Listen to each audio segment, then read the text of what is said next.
What's good, YouTube? Welcome back, guys. Exciting video coming your way today. Informative one, definitely one not to be missed. Now, guys, I promise you multiple six-figure student success stories this year. Last year, I brought a few that wanted to go public. Today, I have another for you.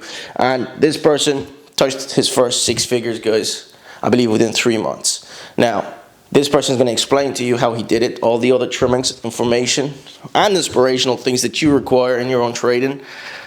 So do stay tuned, guys, and hopefully you get something out of this. And to address the hair, I shaved it off.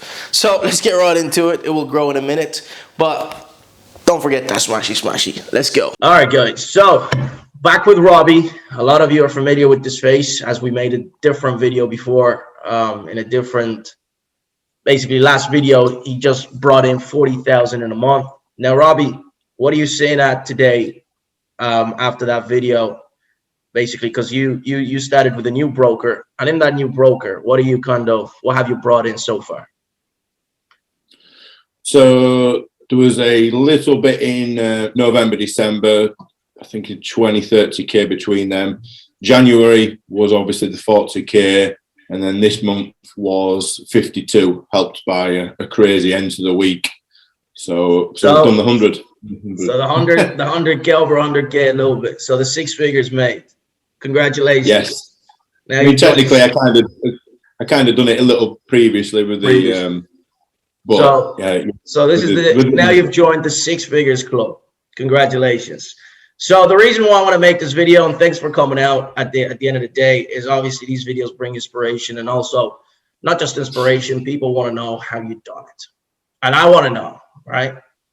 I mean, you're part of the team. At the end of the day, a lot of the guys would have. Are familiar with you on the inside at this stage. So talk to us about really the capital used, how you scaled, and what are you focused on? What kind of indices, stocks, what are you focused on? And then we'll talk about the strategy later. So talk to us about the capital you're using currently. So the capital I'm using at the moment is around about 60 to 80k. That's the capital that I've got, and obviously I've made the 100. So the account I was sitting with leverage. Oh yeah, obviously leveraged, yeah. So what did you start with initially with the capital? I think it's like 10,000 last time you said, but then you grew it obviously, and that brings me on to my next question. Now, the scaling part. You scaled with obviously when you're trading the indices or the stocks, you're scaling the shares, amount of shares, and basically the contracts. So how did you scale? How did you manage to go from, let's say, 10 contracts or 10 shares to now 100, 1,000 shares per trade? Because obviously the more shares, the more risk, but obviously the more reward. I didn't really see, obviously for when I was starting out, it was historically the blue chips, and I was learning before we kind of, not partnered, but I bought your course. So it went from, if I knew I could earn £10 a day to £100 a day, I could earn £1,000 a day. So basically the numbers just grew, but the format and the strategy kind of stayed the same. So historically I was over trading, and it's only this kind of back into this last month where I have scaled it up to £50,000 a position, or 155 positions trades on the FTSE. So it's 50 grand. But it's kind of just stayed the same. So I'm aiming for the 10-point move, and it's £1,000 a trade or position. So that's what I do, right? Because the less time you spend in a trade, the less risk you carry, right? So if you can just get a quick scalp, that's 1,000, 2,000, and I think your average is like 1,000 or so. Looking at your statements, it is now, because I've kind of twigged that I was over trading. I've had to do that because I was building up my account, and it's only very quickly it's increased. So obviously the 100k, so the original funds has kind of doubled, and then now I'm in a position where I've got a fairly healthy account. So I'm possibly able to run multiple positions, although I'm just kind of taking a back step now. Obviously, I'm aware that where it's going now, and do I want to have a more of a diverse portfolio rather than do the over trading, which we discussed last time? But I think the over trading's quite good because it was working. So I class that as work and not over trading, which obviously goes against the grain of what you taught us. But then I've had to kind of adapt my own style and my own methodology to build my account up. So now I have got it. We can do as you've taught us, which I'm aware of now. I taught you guys to make a trade a day, but looking at your, that's another thing I want to bring up for those watching. Obviously, you're experienced at this stage. Looking at your statement, you're making about what, 5 to 10 trades a day. And with that being said, how long are you spending a day trading? Because you said how many hours? Well, I mean, 12 to 15, because obviously we're doing the... Okay, so 12 to 15 hours, Robbie. But you're not actually over trading. Even though it might seem like you're over trading, you're spending 12 to 15 hours, but you're just taking on positions, setups, good setups, right? Because over trading means you're just getting, you don't know what you're doing, but you're actually taking the good setups and you're making 5 to 10 trades, obviously throughout the day. And you're just playing that volatility that's presented itself. And if you're trading specifically futures, whether it's the FTSE 100, the Dow Jones, the S&P. So there is setups, and especially in this kind of market currently, you're seeing a lot of volatility. And obviously you've identified the patterns. You have your edge at this stage. And do you believe you have an edge currently? I believe so, because the market's been fairly volatile. Obviously, we've had a rally and we've had a sell-off. So I've taken advantage of that. So sometimes the market, for example, Monday or Sunday night Monday, it may just go sideways and the opportunities aren't really there. So I wouldn't overtrade. But obviously, if you've got the time to stay in within the market and follow the movements, there's money to be earned. So why would I only earn £1,000? Whereas if I see the opportunities where I can potentially take advantage of that, if it allows itself, then we're working out. We're working 8, 12-hour days if we want the money. If it's not there, we don't trade. True. So I wouldn't. You're too hard on yourself. I wouldn't regard what you're doing as over trading. I would just say this guy knows what he's doing. He has specific setups and things that he's looking for. Because like I said, it's really, once you pin it down, once you're in the market for a long period of time, everything becomes pinned down. You know where something will hit the resistance, you know where something will hit the support, and you see the price action, the volatility, the movement, and you're saying to yourself, okay, this is a slow day. Maybe it will be followed by a downtrend rather than an uptrend. Or when you see huge volatility or upward momentum, and then on a pullback, you say, okay, this is going to be an uptrend rather than a downtrend. But this pullback was just a little pullback. It was a fake pullback.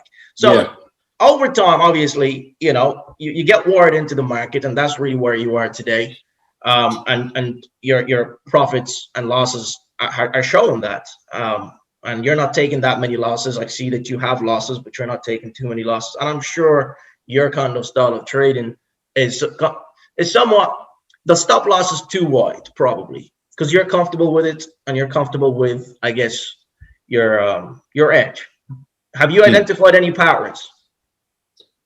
Oh, absolutely. I mean, obviously, we have the basic ones that you taught us and what we all thought we was aware of. But obviously, having studied the course, I mean, I went over the course that you provided several times. I mean, even now, I'll not as much as a refresher, but confirming what I know against what you've taught us and kind of almost doing my own sort of style. Yeah, absolutely. I mean, I believe I've identified something, and if someone's got the time, then they can just follow what I do. Yeah, no, that's really the whole purpose of what I teach is so you can take it, form your strategy on based on that, whatever is easier for you. So 6 figures, Robbie, congratulations. You know, I promised everybody that's watching over 6 figures, right? Yeah. Obviously, with My bad, Robbie. My bad. Well, under on IG now, and obviously the bit last year.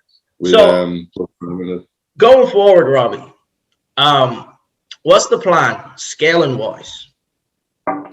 Well, in all honesty, I have seen a similarity of what I'm trading on the indices and how it can affect certain stocks, the common ones that you've flagged: Tesla, Neo, Plug.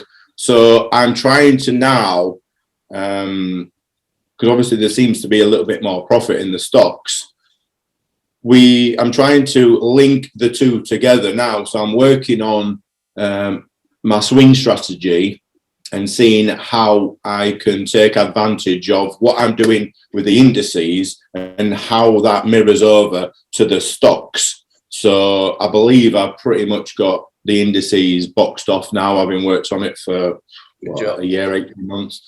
And now I'm wanting to see how it affects, or how it does affect the stock, the traditional stocks and shares. Here's the thing.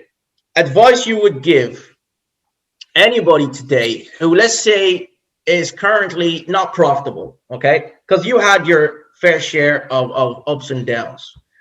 What advice would you give? And every video I have to have somebody give some advice to the public. So what advice would you give to somebody who is not profitable just yet, right?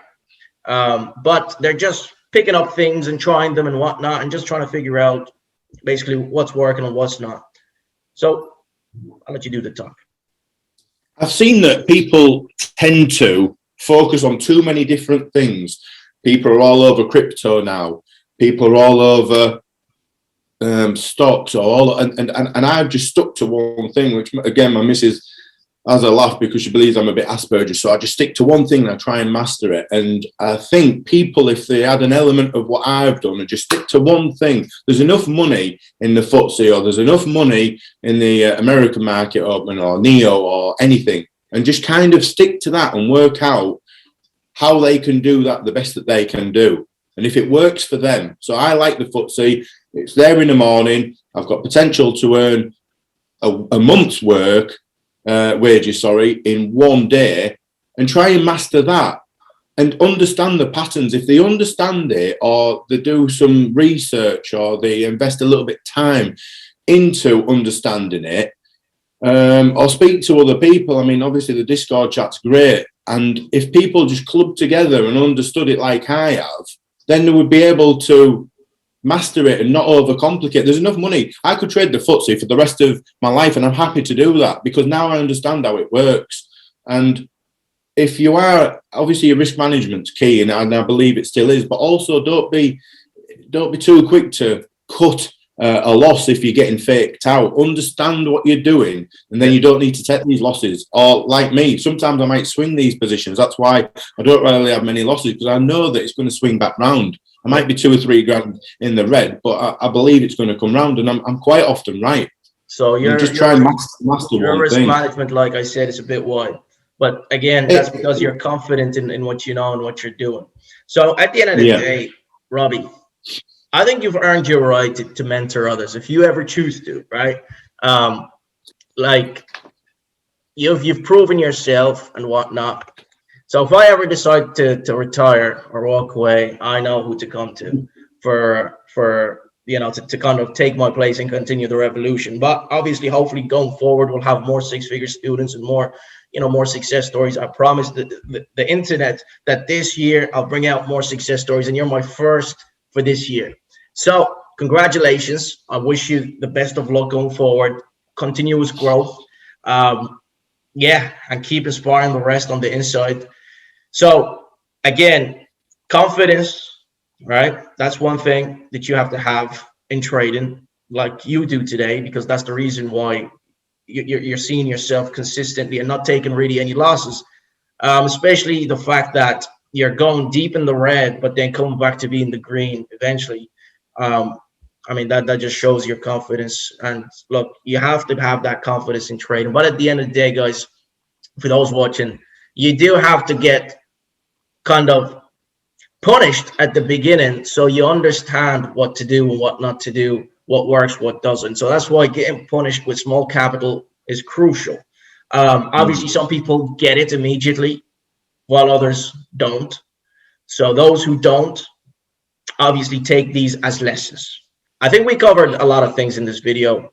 So you're trading indices predominantly, and then obviously the odd stocks.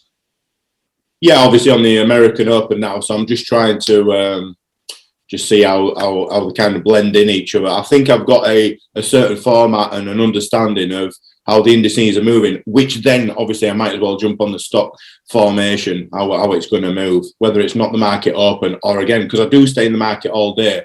So I'm going to see how they bleed into each other. Well, I am seeing that now. Obviously, I think Neo, I got a $3,000 and a 1,600 quid. Well, listen, back end of the week. I'll pay you to give me those patterns and those on what you know. All right, Robbie, that's perfect. I think we got a lot here. Guys, hopefully this interview with Robbie here gave you some information that you can use in your own trading and some inspiration at the same time. Hopefully next time Robbie would have his first 7 figures rather than the 6 figures. Yeah, I'm going to say so. It's just keeping on the straight and narrow and not getting, because you do get a little bit excited. You're looking at holidays, and I'm not touching the funds and just seeing where we can be at the end of the year. So keep grinding, baby. Keep grinding. All right. Thanks, Robbie. Thank you, guys. bro. Thanks. See you guys. All the best.